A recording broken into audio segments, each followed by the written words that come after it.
여러분 안녕하십니까? 뉴스타트 3부 시작합니다. 추석 연휴가 시작됐습니다. 긴 연휴를 고향에서 보내려는 사람들의 귀성 행렬도 시작됐습니다.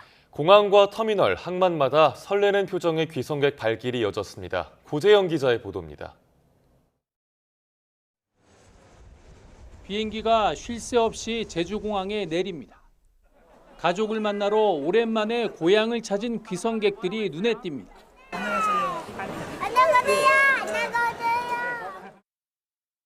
눈에 넣어도 안 아픈 손자를 꼭 껴안기도 하고 그리웠던 자녀를 보고 환하게 웃으며 가족의 정을 나눕니다. 오랜만에 제주도 내려왔는데 이번에 연휴가 길어서 가족들하고 좀 여유롭게 이제 좀 좋은 시간 보내려고 하고 있습니다. 귀성객을 태운 고속버스들이 속속 터미널로 들어옵니다. 버스에서 내린 승객들은 양손 가득 짐을 들고 고향집으로 경쾌한 걸음을 내딛습니다. 긴 연휴에도 버스표 구하기가 어려워 일찍 내려온 귀성객도 적지 않았습니다. 아무래도 추석 연휴라서 좀 기차나 버스 자리도 없어가지고 그래서 미리 좀 예매를 했어요. 목포항도 고향 섬마을로 향하는 귀성객들로 종일 붐볐습니다. 추석 연휴 동안 전남 섬 지역 귀성객은 27만 명가량으로 지난해 추석 연휴 때보다 38% 늘었습니다. 이번 추석은 최장 열흘에 달하는 만큼 전국적으로 3천만 명이 이동할 것으로 전망되는데 추석 전날인 오는 5일에 귀성 행렬이 가장 집중될 것으로 예상됩니다. YTN 고재영입니다. 추석 연휴 초반 충청과 남부지방을 중심으로 많은 비가 내리고 해상과 해안에 높은 파도와 강풍이 지속할 것으로 보여 주의가 필요합니다. 기상청은 오늘까지 제주도에 최고 150mm, 남부지방에는 최고 100mm의 비가 내리고 강원도와 충청도에는 5에서 20mm의 비가 오겠다고 밝혔습니다. 서울 등 수도권도 흐린 가운데 빗방울이 떨어지는 곳이 있겠습니다.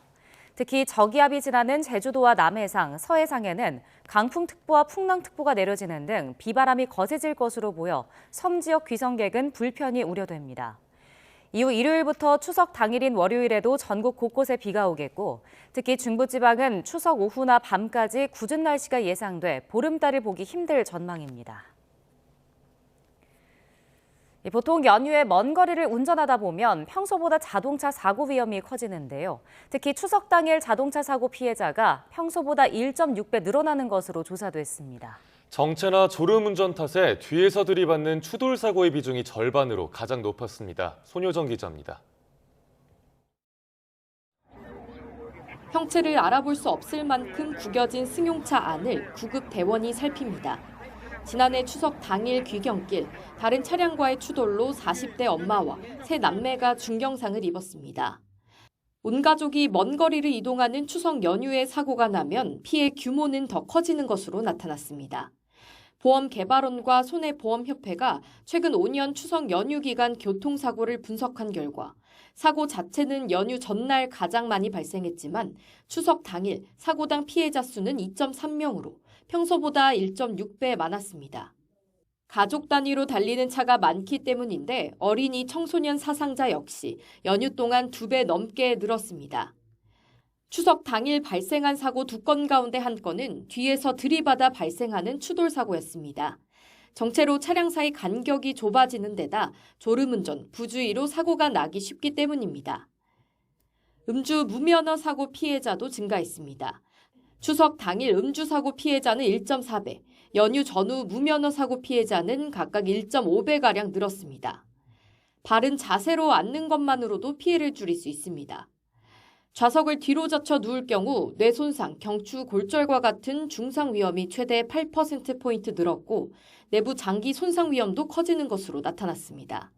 무엇보다 2시간마다 쉬어주고 충분한 차간 거리를 두는 게 사고를 막는 가장 중요한 방법입니다. 운전자는 출발하기 전에 뒷좌석을 포함하여 모든 탑승자가 그 안전벨트를 맸는지 꼭 확인하시고요. 빨리 가려고 무리하다가 사고가 날 수 있기 때문에 보험개발원은 출발 전 배터리나 타이어 등 주요 부품 상태를 점검하고 교대 운전을 위한 보험 특약을 활용해달라고 당부했습니다. YTN 손효정입니다. 연휴에 오랜 시간 운전하다 보면 졸음 쉼터에서 잠시 쉬어가는 분들도 많으실 겁니다. 하지만 평소에도 혼잡도가 휴게소의 5배 달하는 졸음 쉼터가 적지 않아서 대책이 필요해 보입니다. 유서연 기자가 보도합니다. 택시 한 대가 주차선 바깥에 멈춰섭니다. 몇몇 차량은 잠시 비상 깜빡이를 켜고 다른 차량이 나가기를 기다립니다. 평일 낮 시각이지만 차량이 꽉 차 주차 자리를 찾기 힘든 이곳은 청계 졸음 쉼터입니다. 지난해 기준 하루 평균 2,620여 대가 이 쉼터를 들른 것으로 조사됐지만 주차 공간은 26년뿐이다 보니 혼잡할 수밖에 없습니다. 지금 앞에 뭐 차도 버스도 쓰고 뒤에 트럭도 쓰는데 주차 공간이 굉장히 협소해요. 좁은데 옆에 트럭들을 뭐 버스 이렇게 큰 차들이 오니까 겁나죠. 역시 지난해 하루 평균 이용 차량이 11,000여 대로 가장 많았던 시흥 하늘휴게소보다 혼잡도가 5배 정도 높은 셈입니다. 그런 만큼 차를 세우는 건 물론 화장실을 이용하는 데에도 불편이 적지 않습니다. 정말 급하지 않은 경우 빼고는 휴게소를 이용을 하는 편입니다. 규모가 좀 작아서 그래서 그런지 몰라도 이게 좀 냄새 같은 것도 좀 많이 좀 올라오고. 성남 졸음 쉼터의 경우 지난해 하루 평균 2,800대 가까운 차량이 들렀지만 화장실은 남녀를 합쳐 7칸 뿐입니다. 추석을 앞두고 고속도로 이용객들에게서 걱정 섞인 목소리가 나오는 이유입니다. 기다려야 된다는 불편함을 좀 많이 겪었던 것 같아요. 아이들이 만약에 또 급하면은 참지를 못하니까 이제 좀 부모님들이 좀 약간 불편함을 많이 겪지 않을까 싶은 생각이 듭니다. 한국도로공사는 이번 연휴 기간 졸음쉼터 15곳에 임시 화장실 161칸을 설치할 계획이지만 말 그대로 임시 대책에 불과하다는 지적이 나옵니다. 땜질식 처방을 할 게 아니라 근본적으로 수요에 부합하는 화장실과 주차장 확충이 꼭 필요하다고 생각합니다. 교통사고 예방과 국민 불편 해소를 위해 졸음쉼터 시설 확충 등 대책이 필요해 보입니다. YTN 유서연입니다. 경찰이 공직선거법 위반 등의 혐의로 고발당한 이진숙 전 방송통신위원장을 자택 인근에서 전격 체포했습니다. 경찰은 3차례 이상 출석 요구에 응하지 않아 체포영장을 집행했다고 밝혔는데 이진숙 전 위원장은 강하게 반발했습니다. 정현우 기자입니다. 검은색 호송 차량에서 수갑을 찬 이진숙 전 방송통신위원장이 내립니다. 경찰이 서울 대치동 자택 인근에서 체포해 서울 영등포경찰서로 압송한 겁니다. 이 전 위원장은 경찰서에 몰려든 취재진 앞에서 수갑을 흔들어 보이며 강하게 반발했습니다. 전쟁입니다. 이 말을 한 여성이 떠오르네요. 우리가 상상하지도 못하는 일을 하는 집단이다. 제가 그렇게 얘기한 적 있죠. 자, 이진숙 여기 수갑 차고 있습니다. 더불어민주당은 대선 전인 지난 4월 현직이었던 이 전 위원장을 공직선거법 위반과 국가공무원법 위반 혐의로 고발했습니다. 극우 성향 유튜브와 SNS에서 부적절한 발언을 해 공무원의 정치적 중립 의무와 선거운동 금지 규칙을 어겼다는 이유였습니다. 수사에 착수한 경찰은 이 전 위원장에게 지난 8월 12일부터 지난달 19일까지 6회에 걸쳐 서면으로 출석 요구서를 발송했다고 밝혔습니다. 이 전 위원장은 지난달 27일이 마지막 출석 요구 날짜였지만 방송미디어통신위원회 설치법과 관련해 국회에서 필리버스터가 진행됐던 날이라 기관장으로서 응할 수 없었다고 반발했습니다. 최형두, 김장겸 두 의원의 필리버스터가 예정이 돼 있었고 저는 마땅히 기관장으로서 참석을 해야 됐습니다. 국회 출석한다고, 국회. 하지만 경찰은 전화 등 다양한 수단으로 출석을 요청했지만 이 전 위원장이 응하지 않아 체포영장을 신청했고 법원에서도 영장이 발부됐다고 맞섰습니다. 이 전 위원장은 불법 구금이라며 경찰 야간 조사엔 협조하지 않았습니다. 체포영장은 48시간 동안 유효한 만큼 일단 경찰은 이 전 위원장을 상대로 조사를 이어가며 석방한 뒤 추가 조사를 벌일지 아니면 구속영장을 신청할지 여부를 검토할 것으로 보입니다. YTN 정현우입니다. 이번 체포를 두고 이진숙 전 위원장 측은 부당하다고 주장하면서 체포영장을 공개하고 체포 적부심사 청구를 예고했습니다. 이 전 위원장을 변호하는 임무영 변호사는 어젯밤 기자들과 만나 오늘 바로 법원에 체포 적부심을 청구하겠다고 밝혔습니다. 임 변호사는 이후 개인 블로그를 통해 경찰의 체포영장 전문도 공개했습니다. 경찰은 이 전 위원장이 직무정지 상태였던 지난해 9월에서 10월 보수 성향 유튜브 4곳에 출연해 공무원이 지켜야 할 정치적 중립 의무를 위반한 혐의가 있다고 영장에 적었습니다. 이진숙 전 위원장이 체포되자 여야 반응은 엇갈렸습니다. 더불어민주당은 사필 규정이라며 경찰의 엄정한 수사를 촉구한 반면 국민의힘은 정치 보복이자 국면 전환용 공작이라고 규정했습니다. 임성재 기자입니다. 추석 연휴를 하루 앞둔 퇴근 시간 전해진 이진숙 전 방통위원장 체포 소식에 민주당은 사필 규정이라고 환영했습니다. 이 전 위원장이 공직자로서 본분을 망각하고 여러 유튜브 방송에서 이 특정 진영을 겨냥하는 망언을 일삼은 만큼 체포는 당연하다는 겁니다. 그나마 다행인 것은 체포됐고 누구나 공평하게 수사를 받게 됐다라는 것에 대해서 좀 안도하고 있습니다. 경찰은 법과 원칙에 따라 신속하고 철저하게 진상을 규명해달라고 당부했습니다. 또 방송 독립과 선거 공정성을 훼손하는 불법 행위에 단호히 대응하겠다는 말도 덧붙였습니다. 상임위원회에서 이 전 위원장과 대척점에 섰던 최민희 과방위원장도 만시지탄이라며 이제라도 제대로 수사하기 바란다고 경찰에 힘을 실었습니다. 반면 국민의힘 장동혁 대표는 예정에 없던 긴급 기자간담회를 열어 여권과 경찰을 강하게 질타했습니다.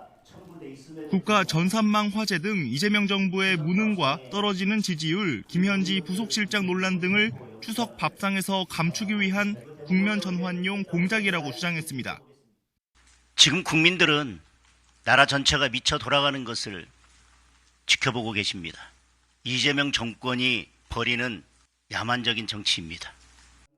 경찰이 체포 이유로 든 출석 불응에도 의구심을 품었습니다. 검찰청이 폐지된 것처럼 사법부가 압박받는 것처럼 나중엔 경찰도 용도 폐기될 거라며 체포 과정의 잘잘못을 따져 법적 책임을 묻겠다고도 경고했습니다. 같은 MBC 출신의 김장겸, 배현진 의원 등 국민의힘 의원들은 이 전 위원장이 압송된 서울 영등포 경찰서를 찾아 항의도 했습니다. 공직선거법 위반 혐의로 체포된 건 이 법조계에서도 꽤 이례적이란 평가가 나오는데 이 숨고르기가 예상됐던 추석 황금 연휴에도 이 정치권은 이진숙 공방으로 얼룩질 것으로 보입니다. YTN 임성재입니다. 여야가 8개월 앞으로 다가온 지방선거 준비에 일찌감치 팔을 걷어붙이는 모양새입니다. 지도부 행보와 원내 전략도 선거 준비에 초점을 맞추는데 현 정부 중간평가 성격이라는 점에서 각 당의 경쟁이 일찍부터 달아오르고 있습니다. 박광열 기자입니다. 지난 여름 당권을 잡은 여야 대표, 나란히 지방선거 승리를 첫 일성으로 강조했습니다.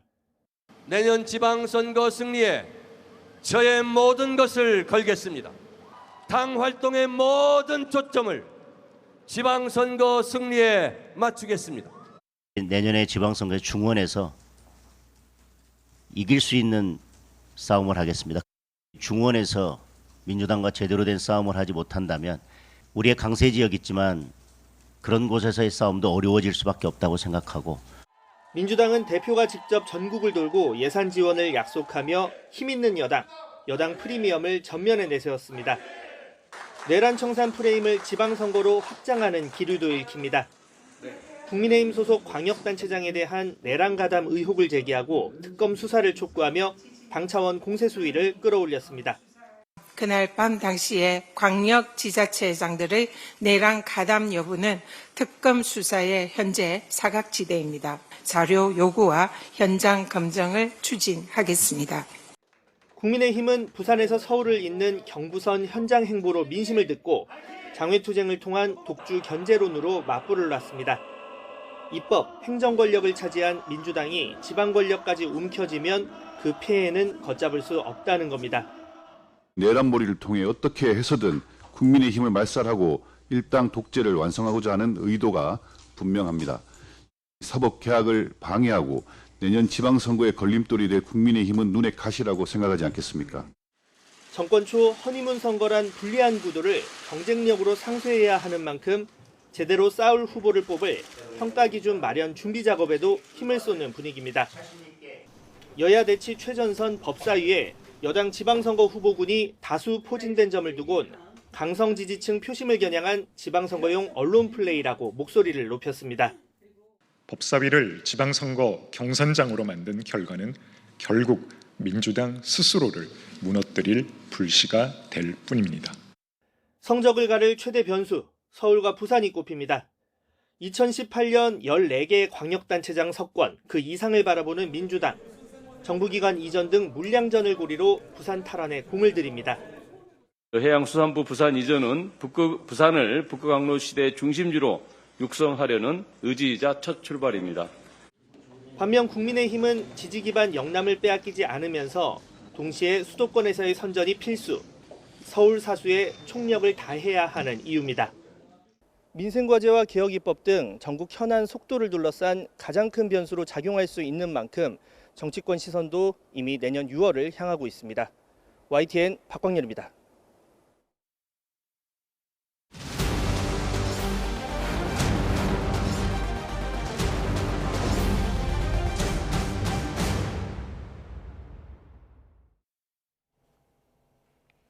(3대) 특검 수사가 이제 반환점을 돌아 후반부로 달려가고 있습니다. YTN은 헌정사에 기록된 특검 수사 과정을 짚어보는 시간을 마련했는데요. 오늘은 첫 순서로 전무후무한 3대 특검의 구성을 김영수 기자가 정리했습니다.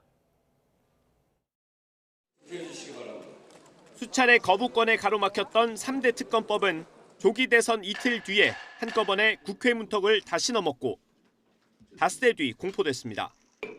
대선을 통해 확인된 내란 심판과 헌정질서 회복을 바라는 국민 여러분의 뜻에 부응하는 계엄 사태를 들여다보는 내란 특검은 이미 기소된 사건을 더 촘촘하게 채우는 동시에 외환죄 수사에 초점을 맞췄습니다. 김건희 특검은 선출된 권력 주변에서 사익을 챙긴 의혹 전반을 수사 대상에 올렸고 VIP 경로설과 구명로비 의혹은 최상명 특검이 정조준했습니다. 3개 특검 모두 윤석열 전 대통령과 김건희 씨를 정점으로 겨냥한 셈입니다. 모든 수사는 지나치거나 기울어지지 않게 진행하겠습니다. 순직해병 특검은 철저하게 실체적 진실을 규명하기 위해서 최선을 다하겠습니다. 수사팀 규모와 기간도 모두 역대급. 3개 특검이 앞에 120명에 달하던 파견검사 숫자는 최근 특검법이 개정되면서 내란과 김건희 특검이 각각 70명, 최상병 특검은 30명까지 더 확대할 수 있게 됐습니다. 준비 기간을 제외하고 최대 반년 동안 수사할 수 있는 근거도 마련됐습니다. 이에 따라 올해 말까지 특검 수사가 이어질 가능성이 열렸습니다. 정치적 격변기 이후 여권의 전폭적인 지원을 받는 전무후무한 3대 특검이 어떤 성과를 낼지 주목됩니다. YTN 김영수입니다. 윤석열 전 대통령이 불구속 상태로 재판을 받고 싶다며 청구한 보석이 받아들여지지 않았습니다. 윤 전 대통령의 내란 혐의 재판은 처음으로 중계됐는데 윤 전 대통령은 13차례 연속 법정에 나오지 않았습니다. 권준수 기자입니다. 법원이 신문 엿새 만에 윤석열 전 대통령의 보석 청구에 기각 결정을 내렸습니다. 윤 전 대통령이 85일 만에 직접 법정에 나와 1.8평방에서 생존하는 것 자체가 힘들다고 호소했지만 받아들여지지 않은 겁니다.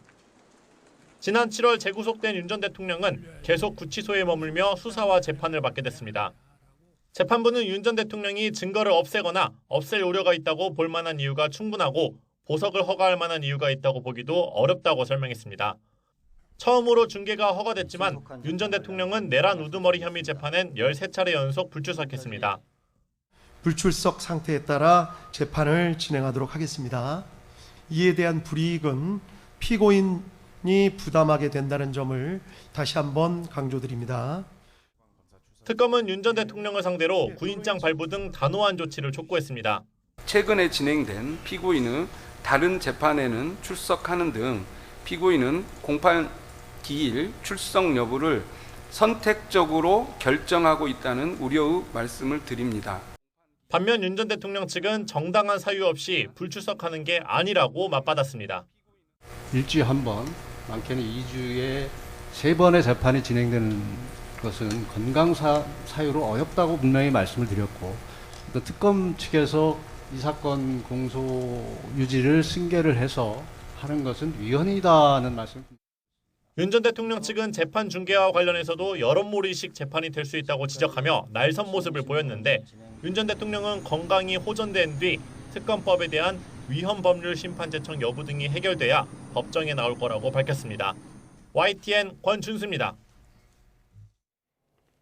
시민들이 12.3 비상계엄으로 입은 정신적 피해를 배상하라면은 손해배상 청구 소송에 윤석열 전 대통령이 아무 반응을 하지 않자 법원이 보정 권고를 내렸습니다. 서울중앙지방법원은 어제 윤 전 대통령 측에 시민들의 청구 취지와 청구 원인에 대한 구체적인 주장과 입증을 하고 있지 않다면서 송달받은 날로부터 7일 내 의견을 밝히라고 권고했습니다. 앞서 시민 802명은 윤 전 대통령을 상대로 계엄으로 인한 피해에 대해 1인당 20만 원의 손해배상을 하라는 소송을 제기했습니다.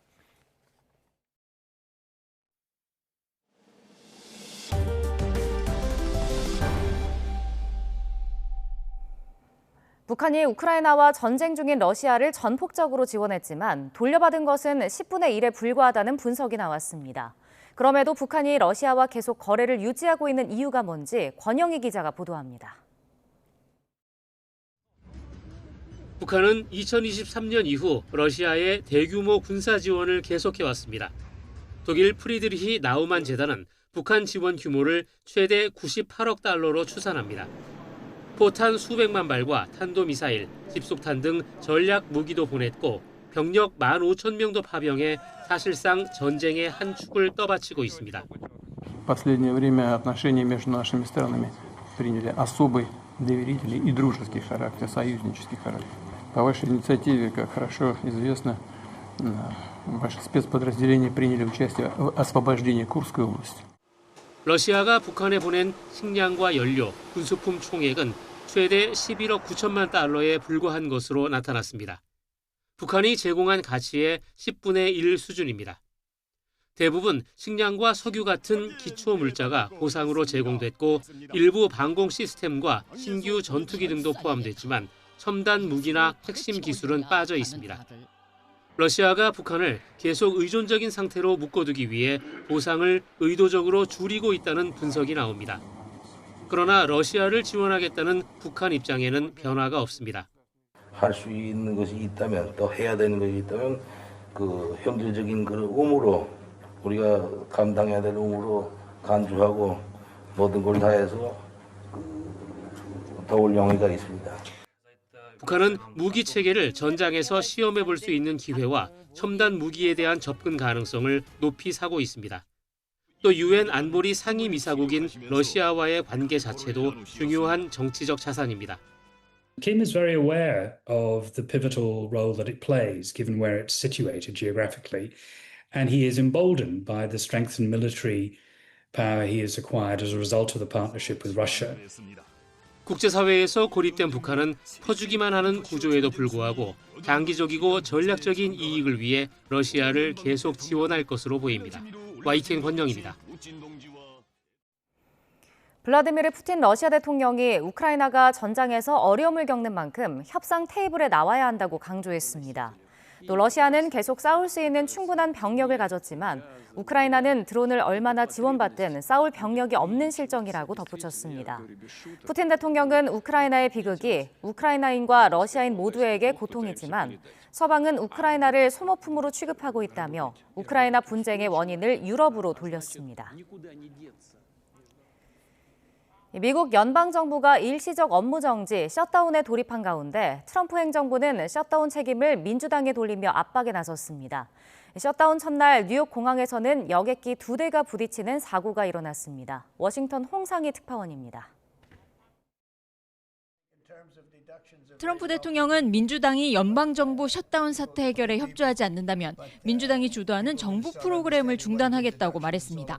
백악관 예산관리국이 뉴욕주의 인프라 사업 예산 집행을 보류하고 16개 주에서 친환경 사업 자금 80억 달러를 삭감하겠다고 발표한 데 이어 추가 삭감을 경고한 겁니다.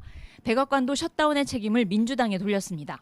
Democrats have voted for the clean continuing resolution that Republicans introduced 13 times in the past. And now all of a sudden they are shutting the government down and they are holding our country hostage.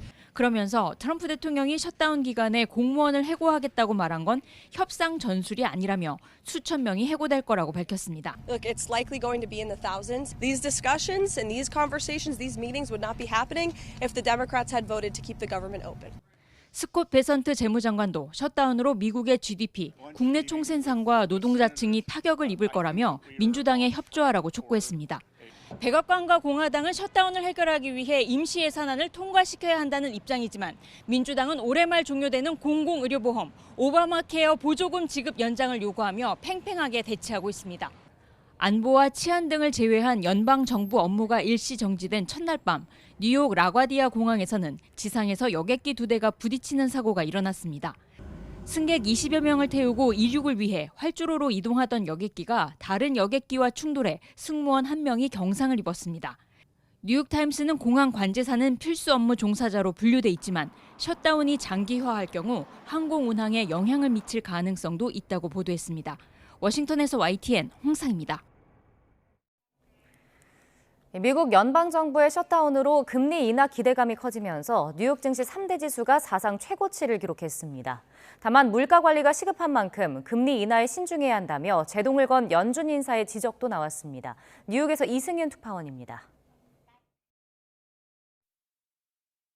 매주 미국 노동부가 집계하는 주간 신규 실업수당 청구 건수 등 고용 지표의 발표가 중단됐습니다. 미국 연방정부 셧다운으로 인구조사국 등 주요 통계 기관이 경제지표 발표와 데이터 수집을 모두 멈췄기 때문입니다. 이런 가운데 연방준비제도가 셧다운 사태로 경기 둔화를 우려해 기준금리를 인하할 것이란 기대감이 커지고 있습니다. 이에 뉴욕 증시 3대 지수는 모두 사상 최고치로 마감했습니다. 하지만 연준 인사인 로리 로건 댈러스 연방준비은행 총재는 금리를 추가 인하할 의지가 크지 않음을 시사하며 이런 기대감에 제동을 걸었습니다. 현재 고용시장의 냉각이 점진적이므로 이제부터 금리 인하에 대해 매우 신중해야 하며 통화정책을 적절히 조정해야 한다는 겁니다. 로건 총재는 지나치게 금리를 인하했다가 나중에 되돌려야 하는 상황을 방지해야 한다고 강조해온 신중파.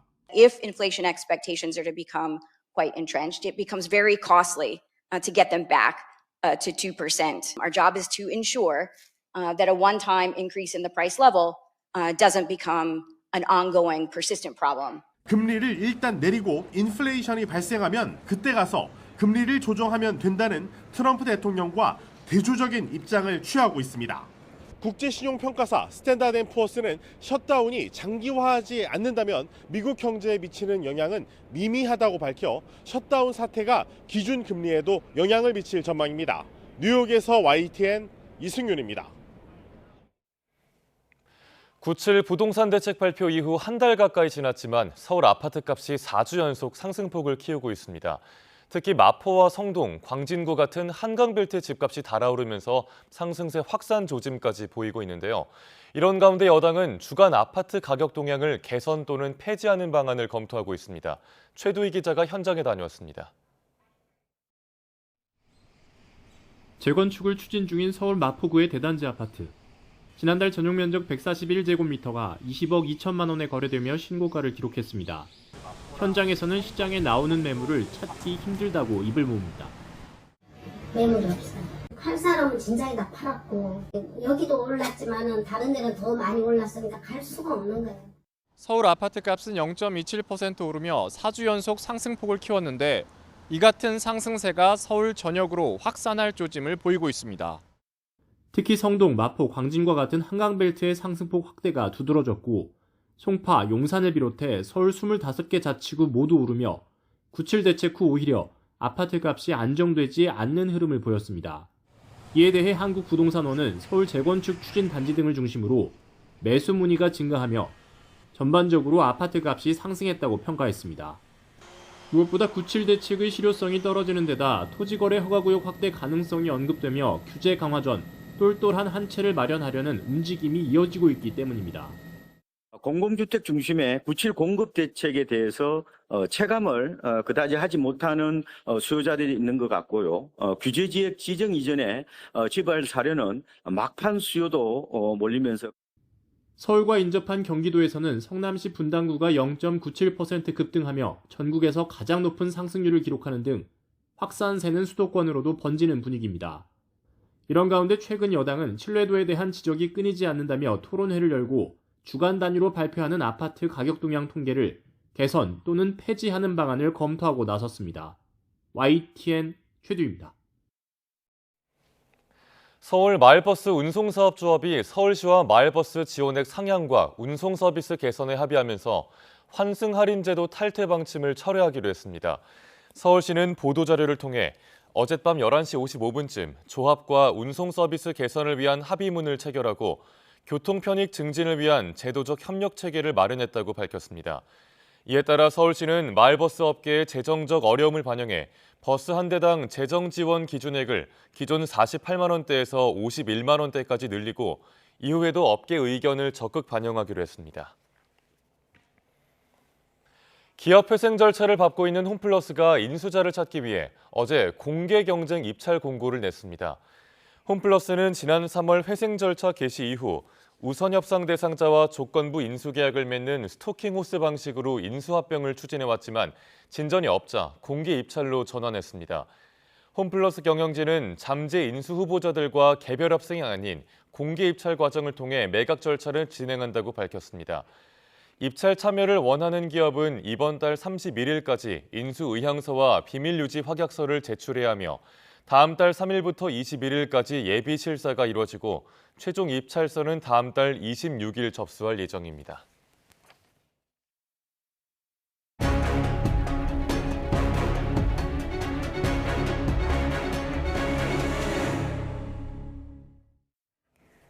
YTN은 일주일 동안 올봄과 여름에 나타난 기상이변을 바탕으로 기후위기의 심각성을 살피는 연속 보도를 합니다. 오늘은 지난 봄 역대 최악으로 기록된 경북 지역 산불을 분석해봅니다. 산불이 나기 전 기후위기로 인한 산불 위험도가 최대치로 치솟는 등 경고음은 이미 울리고 있었습니다. 고한석 기자가 취재했습니다.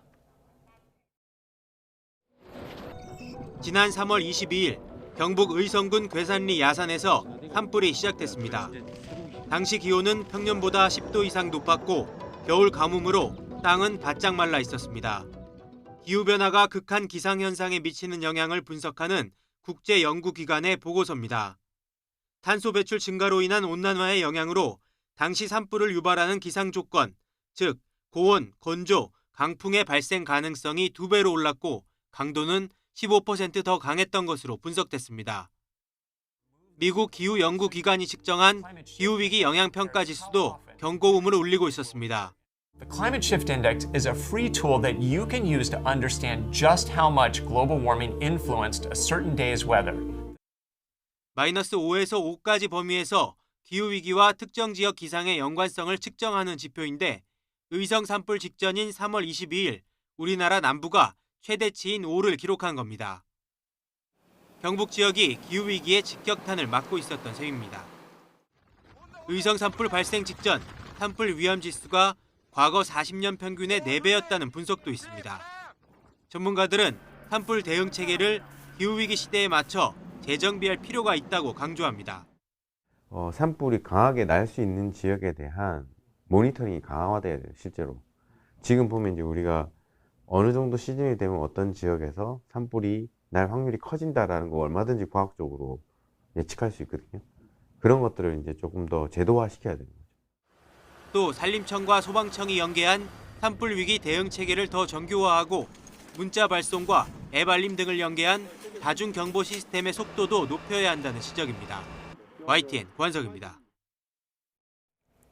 우리나라에는 낙도나 농어촌 지역을 중심으로 식품 소매점이 사라지는 식품 사막화 지역이 많습니다.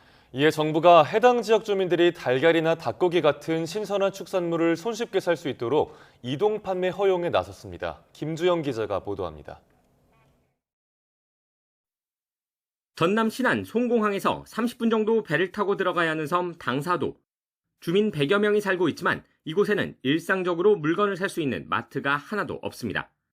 기본적인 식재료라도 사려면 배를 타고 주변 섬이나 육지로 향해야 합니다. 하나도 없어갖고 굉장히 불편하긴 하죠. 우리 마을 주민들은 이 불편한 것이 몸에 배버렸어. 산간 벽지나 낙도 등의 식품 소매점이 사라지는 현상, 이른바 식품 사막화를 겪고 있는 지역 가운데 하나입니다. 차가 없거나 고령인 어르신들의 경우에는 어려움이 더해질 수밖에 없습니다. 섬 어촌 지역이 여러 가지 생활 서비스나 복지 서비스 여건이 열악합니다.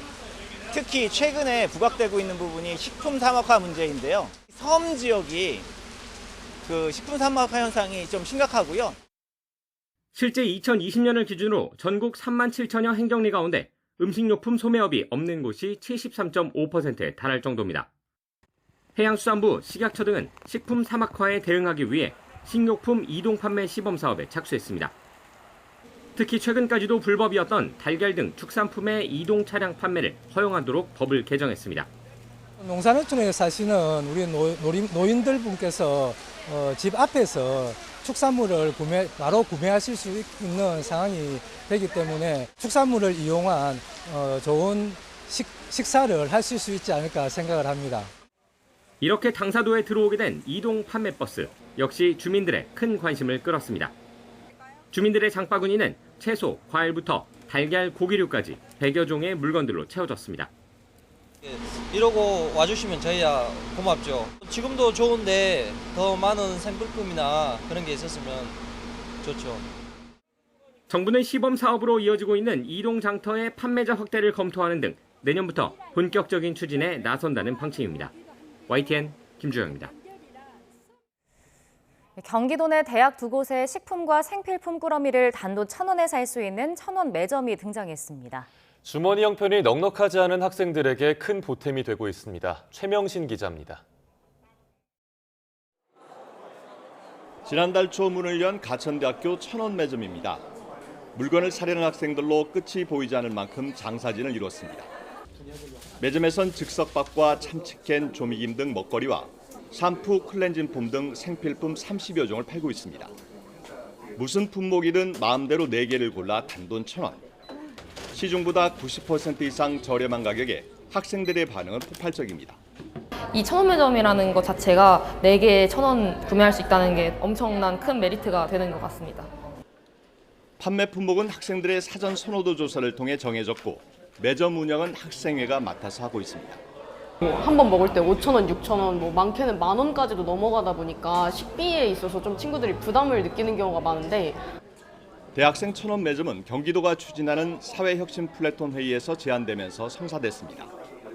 NH농협은행 경기본부에서 기부금을 내고 경기도는 행정적인 지원을, 학생자치기구가 기획과 운영을 맡았습니다.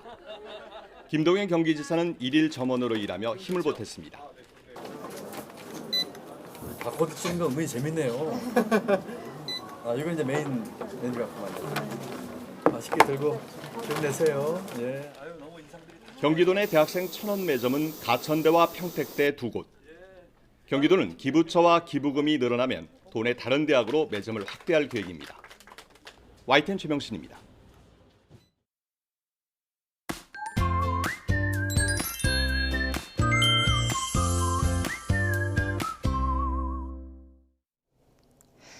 연휴 첫날부터 궂은 날씨에 귀성길이 어렵겠습니다. 현재 대부분 지역을 비구름이 뒤덮은 가운데 제주도에는 호우주의보가 내려졌는데요. 앞으로 특히 남해안과 제주도에 강하고 많은 비가 집중되겠습니다. 제주 산간의 최고 150mm 이상, 남해안에도 많게는 80에서 100mm 이상의 호우가 세차게 쏟아지겠으니까요. 안전에 각별한 주의가 필요하겠습니다. 강풍의 바닷길과 하늘길도 쉽지 않겠습니다. 현재 대부분 해상에 풍랑특보가 내려졌고요. 해안과 산간을 중심으로는 강풍이 불겠습니다. 배편이나 항공편 이용하신다면 꼭 운항 정보를 잘 확인해 주셔야겠습니다. 현재 기온 살펴보겠습니다. 서울이 19.8도, 광주가 17.2도, 부산은 19.3도를 보이고 있는데요. 비가 내리면서 낮 기온은 많이 오르지 못하겠습니다. 서울이 23도, 광주와 부산이 22도에 머물겠습니다. 오늘 내리는 비는 내일 새벽이면 대부분 그치겠지만 남은 연휴 동안 계속해서 비 소식이 잦겠습니다. 날씨였습니다. 네, 이상으로 뉴스타트 3부를 마칩니다. 시청해주신 여러분 고맙습니다.